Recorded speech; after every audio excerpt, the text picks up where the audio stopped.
Well, happy Wednesday, everybody. It's Hump Day, Wednesday, May the 8th. Got a lot of variety in our fishing report today. I'll be right back to tell you all about it, so just stay right where you're at. Electricity, something I don't mix well with at all, and that's why I only trust the folks at ELS OBX. ELS OBX offers a variety of services from custom electrical installations to lighting design. ELS OBX has the experience and know-how to complete any job. They're committed to providing the highest quality lighting and electrical installations or service at affordable prices. Visit them online at elsobx.com to get a brighter idea of how shockingly awesome they are. See what I did there? ELS OBX, electrical and lighting solutions you can count on. When it comes to finding phenomenal seafood, you gotta go insane. That's right, stop into the Insane Seafood Market right there on Highway 64 in Columbia. Luke Midget and his crew work hard out on the water to make sure you have the freshest selection of seafood around. They provide a wide selection of fish, crabs, shrimp, oysters, and clams, just to name a few.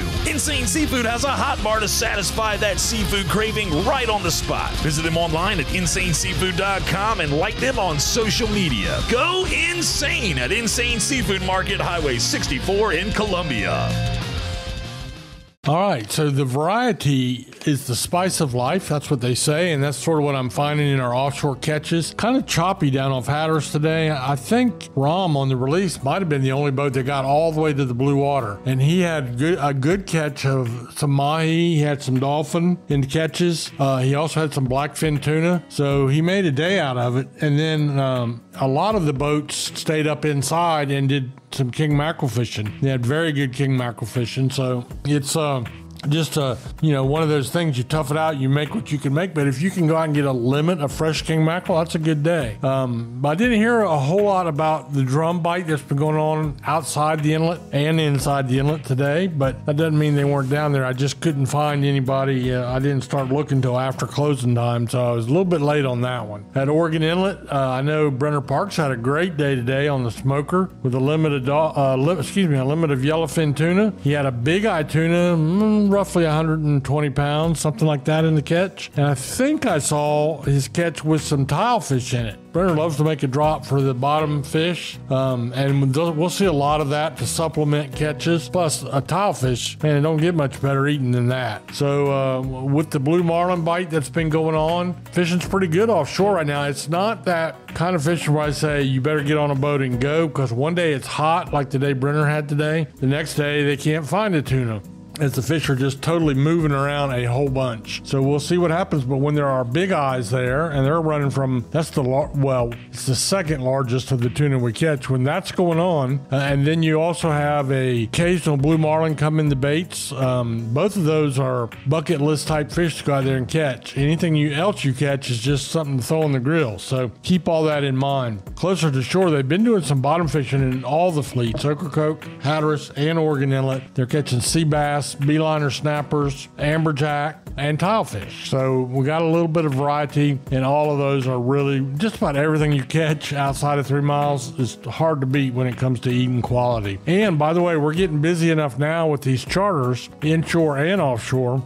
You say, I can't afford to take a whole boat with 6 people for what that costs, but once things get a little bit busier, you can go on a makeup charter. You can wait and walk the dock and see when the fishing is really good. Go into any of our major marinas and ask to be put on a makeup charter. They'll put you with 5 other people that also could use some help putting a charter together. And let me tell you, historically, they're really, really lucky with that kind of stuff. The biggest blue marlin, second biggest blue marlin ever caught in our fleet was caught on a makeup charter in 1974 with Captain Harry Baum and angler Jack Harrington, mate Richard Baum on the Little Joe Boy. 1,142 pounds. So that's pretty good as well.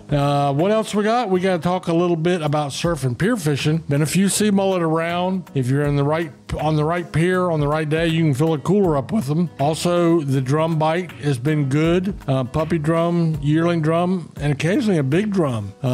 So you got that going on. These bluefish are providing some good action and a nice size range, 6 to 8 pounds in the surf. Cape Point has been producing big drum. Down to Ocracoke, same thing. So we've had them actually all the way up to the Virginia line and into the Chesapeake Bay now.